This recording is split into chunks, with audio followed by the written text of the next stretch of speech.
yabaloon docteur bi du Farba du ay avocat am yónni nit nag ba pare nga ne lii doyuma il faut ma yónni ñeneen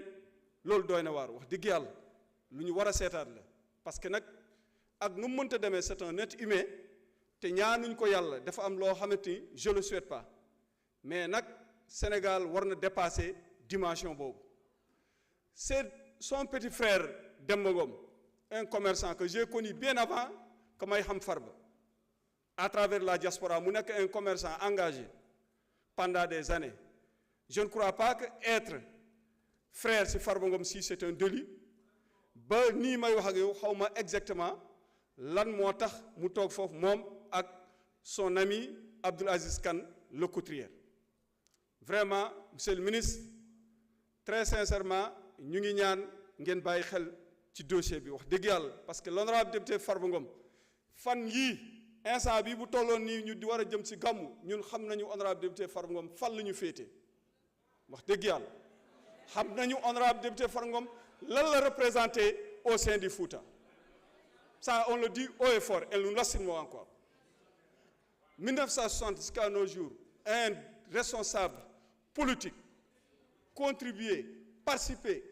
askanam jaral ku lu nekk ku mel ni l'honorable député Farba Ngom mosuñu koo gis ñun dañ koy seede ci yàlla tax te nous en sommes fiers encore dégg naa nag sànq am na benn député bu fi wax affaire yu conc mais ma koy xamal ne bul mu fàtte le PM s'est déplacé jusqu'à Rebeuss uniquement pour rendre visite à un détenu loolu pied laa koy woowee loolu weesu na conc parce que nag ku am visite d'un premier ministre mun a bénéficier d'une liberté par force loolu ma wër la il est temps que ñu xam ne yaa ngi wax conc mais lii man wooye ma ko conc de tànk lu toll li premier ministre déplacé wu lii tànk laa koy wooyee tànk la ci teg waaw parce que il a assumé nee na ba muy dem na foofu en tant que président du parti mais man li ma gëm mooy que ne Ousmane Sonko actuel l'excellence premier ministre du Sénégal si il se déplace au nom du Sénégal mu dem nag teg ci tànkam ba ñu mun a libérer ko détenu boobu kon nag la amoon rek moo fi am je vous remercie. jërëjëf honorable Barham Fofana. Honorable Guy Marius Sagna, vous avez la parole.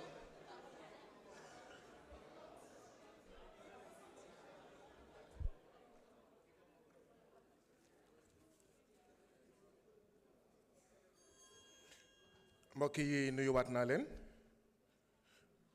man li may waaj a wax nii man rek la engagé dafa am ñoo xam ne dañu bëgg a mettre mal à l'aise naan que loi yi ñu indi fii tey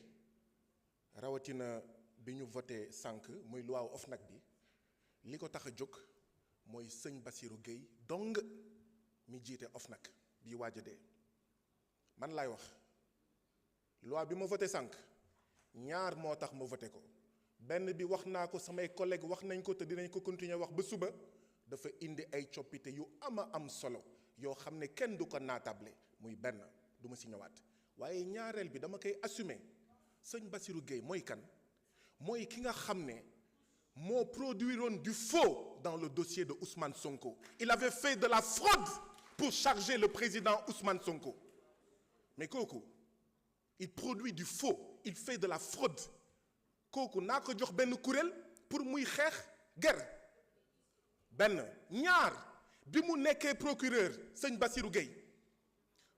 kii jiite woon OFNAC da ko doon jox ay dossier mu ciy teg conc baat bopp tànk ndigg ñun ñëpp fii la ñu fekk kooku mooy sëñ Bassirou Gueye kooku naa ko dénk OFNAC et il a fait ses preuves en tant que procureur di bloquer les dossiers de l'OFNAC di leen classer sans suite sans informer l'OFNAC ñett bu leen neexee mun naa yem ci ñaar yooyu ñu taxawal benn OFNAC boo xam ne c'est taillé sur mesure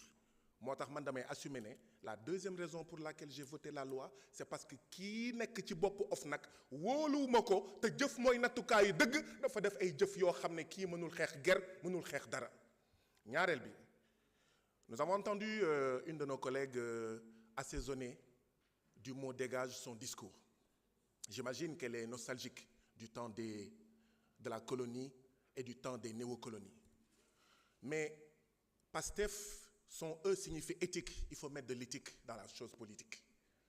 PASTEF n'a jamais utilisé le mot dégage. Je fais partie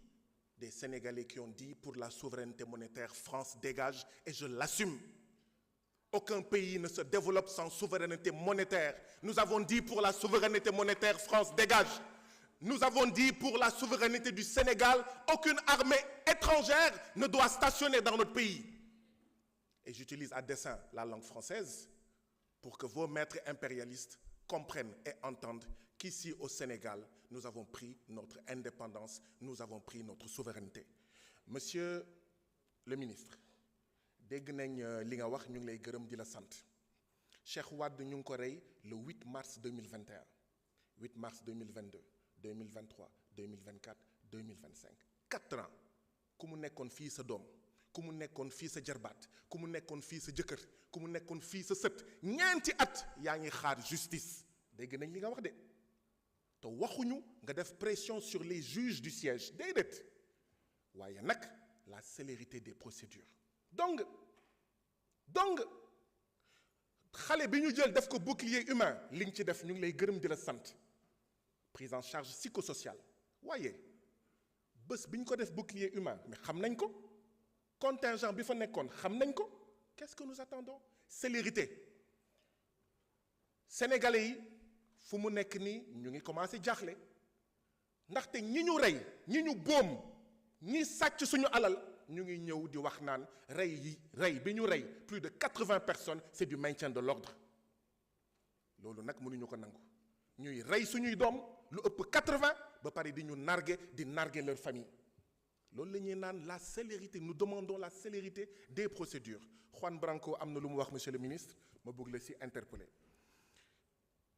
nee na ça fait 1 an que la justice espagnole demande aux autorités sénégalaises de leur transmettre les informations relatives à l'enlèvement de l'avocat Juan Branco en Mauritanie et son incarcération à Dakar. Est-ce vrai, monsieur le ministre, que malgré plusieurs relances, aucune information n'a été mise à la disposition de la justice espagnole? loolu tamit bëgg naa nga indil ma si ay leeral monsieur le ministre di feelu nag suñu ndaw yi justice par force. Justice par force, justice par force, justice par force, justice par force, justice par force. Merci beaucoup, honorable. Honorable Safiatou Sow, vous avez la parole. maa la waroon waajal nag waajaluma la donc je m'en excuse ñu ngi wax Abdoulaye honorable Abdoulaye Tall mu waajal moom.